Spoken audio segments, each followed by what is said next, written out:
ஒரு நாள் சாயங்காலத்தில் ஒரு 6 வயது குழந்தை ஸ்கூல் முடிஞ்சு வேகமாக வீட்டுக்கு வரான். வீட்டுக்கு வந்தோம், அம்மாவுடைய கையில் ஒரு லெட்டரை கொடுத்து, அம்மா இதை ஸ்கூலில் இருந்து மிஸ் உங்ககிட்ட கொடுக்க சொன்னாங்க, இதை வேற யார்கிட்டே காட்ட வேண்டாம்னு சொல்லிட்டாங்கன்னு சொன்னோடனே அம்மா அதை வாங்கி படிக்கிறாங்க. படித்த அம்மாவுடைய கண்கள் எல்லாம் கண்ணீரால் நிரம்பி ரொம்ப அழுக ஆரம்பிச்சிட்டாங்க. உடனே பையன் வந்து கேட்குறான், அம்மா என்ன பிரச்சனைம்மா, ஏன் அழுகிறீங்க அப்படின்னு கேட்டோடனே, ஒன்றும் இல்லைப்பா, உங்கள் டீச்சர் உன்னை பற்றி ரொம்ப பெருமையாக சொல்லியிருக்கிறாங்க. இந்த ஸ்கூல்லே நீ ரொம்ப பெரிய அறிவாளியாக இருக்கிற, அதனால் உனக்கு சொல்லித்தரதே எங்களுக்கு கஷ்டமாக இருக்குது, அதனால் உங்கள் பையனை நீங்கள் வீட்டில் வச்சு ட்ரெயின் பண்ணுங்க அப்படின்னு சொல்லிட்டாங்க.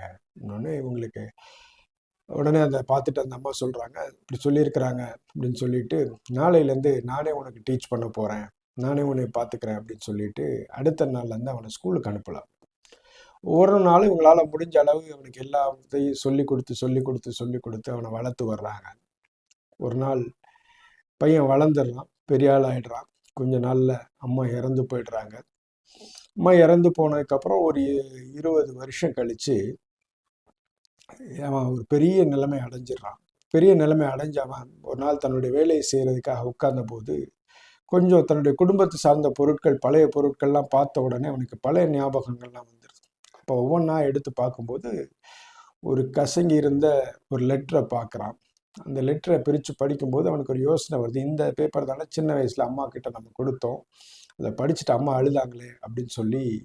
அப்போ அந்த லெட்டர் என்னதான் இருக்குன்னு சொல்லி அவன் பிரித்து படிக்கிறான். அதில் இப்படி எழுதப்பட்டிருந்தது,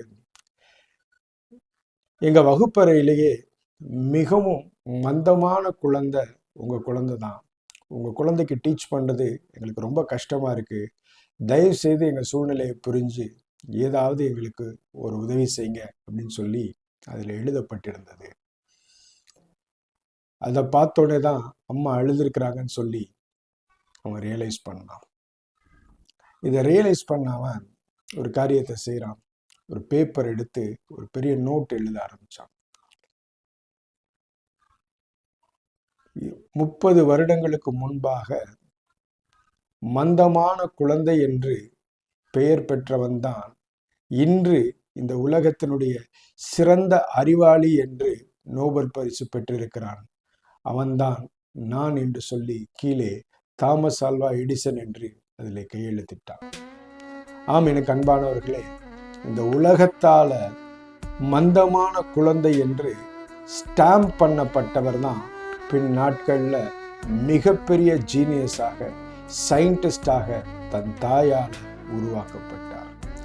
ஒரு தாயினுடைய அன்பு உலகத்தினுடைய சான்றுகள் எல்லாவற்றையும் திருப்பி அமைக்கும் என்றால், கர்த்தர் உன் மீது வைத்திருக்கிற அன்பு இந்த உலகத்துல எந்த மனிதன் உன்னை குறித்து என்ன சான்று அளித்தாலும் உனக்கு அவர் நியமித்திருக்கிற உயரத்தை தடை செய்ய முடியாது. உனக்கு அவர் வைத்திருக்கிற ஆசீர்வாதத்தை மாற்றி அமைக்க முடியாது. அவர் உன்னை அழைத்து உனக்கென்று ஒரு ஆசீர்வாதத்தை தீர்மானித்து உன்னை நடத்திட்டு இருக்கிறார்னா, அது எப்பேற்பட்ட எதிர்மறையான காரியங்களும் அதை தடுத்து நிறுத்த முடியாது. நிச்சயமாக தேவன் உனக்கு முன் குறித்ததை நீ அடையும் போது நிறைய நற்சாட்சிகள் உனக்கு உண்டாகும் என்பதை மறந்து போகாதே. கர்த்தர் நிச்சயமாக உன்னை குறித்து மனிதர்கள் சொன்ன அத்தனை நெகட்டிவ் வேர்ட்ஸையும், நெகட்டிவான சர்டிஃபிகேஷன்ஸையும் மாற்றி அமைக்கிற சாட்சியை உன் வாழ்வில் காண்பாய். பொறுமையோடு கர்த்தருடைய பாதையில் நடந்து கொண்டது கர்த்தர் உன்னை மேன்மைப்படுத்துவார். மகிமையான காரியங்களை உன்னை நிலைநிறுத்துவார். God bless you.